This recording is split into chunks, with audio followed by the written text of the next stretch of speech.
An electrician was working on my house one day, and he asked me, "So you're a priest?" I said, "Yeah." He said, "I ain't no religious man." He said, "All I know is that when this whole thing is over with, I'm just going to go up to wherever, and I'm going to appear before whoever.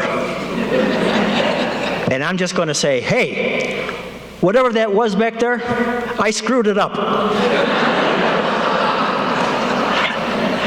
He used a stronger word than that.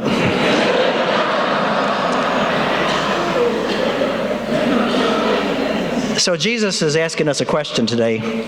When you talk to God, do you talk honestly, like that electrician? Or do you talk dishonestly? He tells the story of two men who pray in the temple. One talks honestly, the other dishonestly.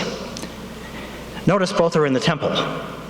Both are in the temple. So in every place of worship, like Spiritus Christi, you can have honest prayer or dishonest prayer. Are we a showcase for saints, or are we a hospital for sinners? The first one to speak in the temple is the Pharisee.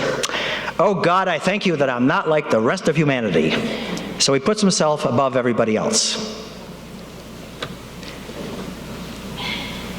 I'm greedy, I'm not dishonest, I'm not adulterous, I'm not like this tax collector. He figures that since he doesn't rob any banks or commit adultery, that he must be better than everybody else. "I fast twice a week, I pay tithes on all my income." So he's taking credit for his exemplary life. He doesn't need God's mercy because his good deeds force God to reward him. But I detect a little fear in his voice. He reminds God of his many good deeds just in case God might have missed one. He wants to make sure God's records are up to date. The Pharisee's all locked up in his own self-sufficiency. He got there all by himself. It's like the 1% who congratulate themselves for their financial success.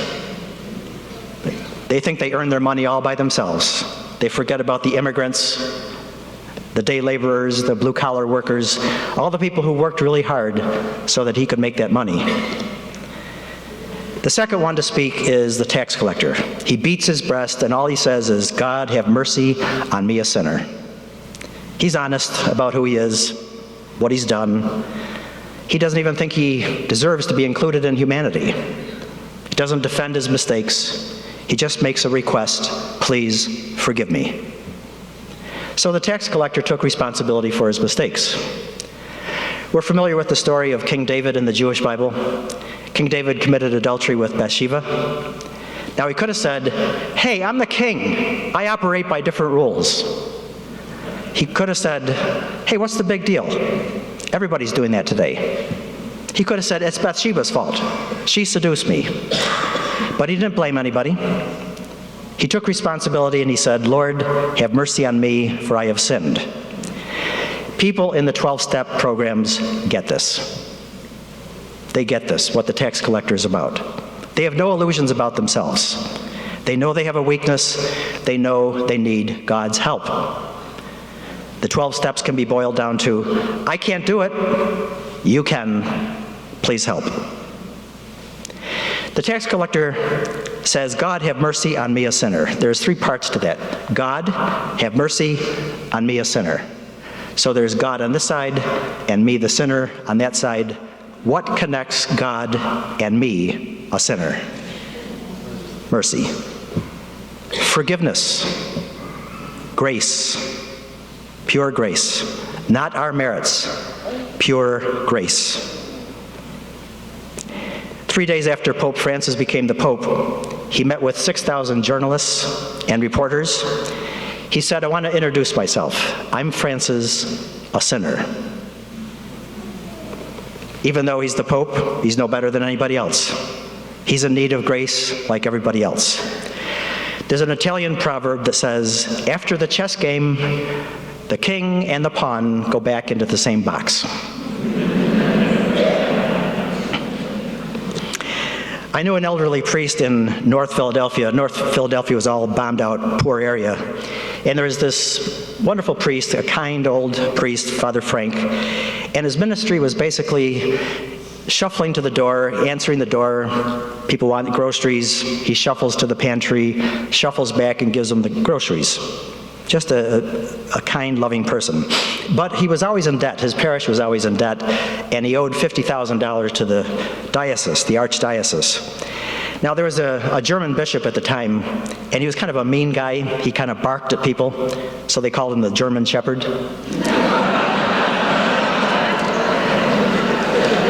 And the German shepherd called in Father Frank to ream him out about the subsidy.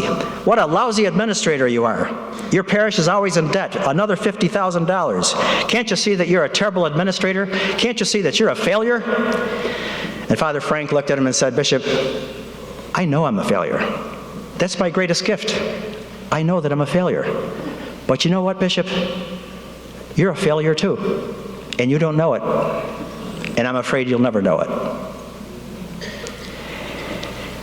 The saddest thing about this Pharisee, he's totally unaware of his faults, his failures. He sees everybody else's, especially the tax collectors.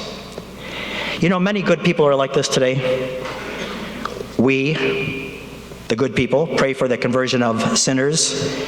We pray for the conversion of President Trump, but we forget that we need God's grace and God's forgiveness as much as anybody else.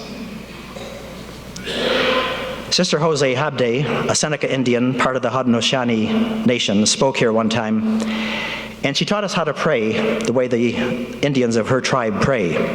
She said, first of all, pray for the whole world. Pray for the creatures in the sky, pray for all the creatures on the land, and all the fish under the earth. Then pray for the river. The river is very important because it gives life to all the villages along the river. And then pray for your village. The people who are easy to love, the people who are not easy to love. Then pray for your neighbors, the people on your left and your right, across the street, around the corner. Then pray for your family, whether they speak to you or not. And if you have time, and if you're not too tired, pray for yourself. Now, praying for others is not the same thing as praying about others. The Pharisee prayed about others, like the tax collector that he despised. When we pray about others, we look at what ought to change in them to make them more acceptable. Make these politicians more like us. But when we pray for others, we put ourselves in their shoes. We think about their needs. For example, a lot of us are praying about Polk. A lot of you know Polk. He is from Sudan. He's been here 25 years. He has 3 kids. He works at Grace of God Recovery House. But the government is insistent on deporting him back to Sudan, where he faces violence. We're brokenhearted about what might happen to him if he gets deported. And it looks worse and worse all the time. So when we pray for Polk, we put ourselves in his shoes. What's that going to be like to face violence on the way back to Sudan? We think about his needs, not our own needs. Here's one last thing to think about this parable, about the Pharisee and the tax collector. The Pharisee obviously judges the tax collector as less than, but haven't we perhaps judged the Pharisee as less than? Let's think about the Pharisee for a minute. Okay, he's arrogant. He's got a terrible approach, terrible attitude. But the Pharisee has done some good things. Actually, he did more for the community than the tax collector did. The Pharisee tithed his income. Now, tithing helps people. Our church tithes. We give 15% of every collection away to the poor. It helps people in Rochester, around the country, around the world. And so this Pharisee helped people by his tithing. The tax collector, on the other hand, did harm to the community. He collaborated with Romans, he cheated his own people, he overcharged people for taxes, and he pocketed the change. So if we conclude that one is better than the other, that the tax collector is better than the Pharisee, we've made a judgment and we're trapped by this parable. Every time we judge, we're trapped. So what are we to do? Well, I think my electrician is our best spiritual guide. Whatever that was back there, I screwed it up. Oh Lord, how excellent, how excellent, how excellent, how excellent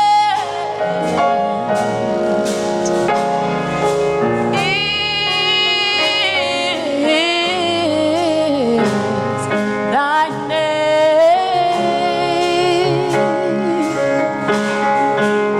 Oh,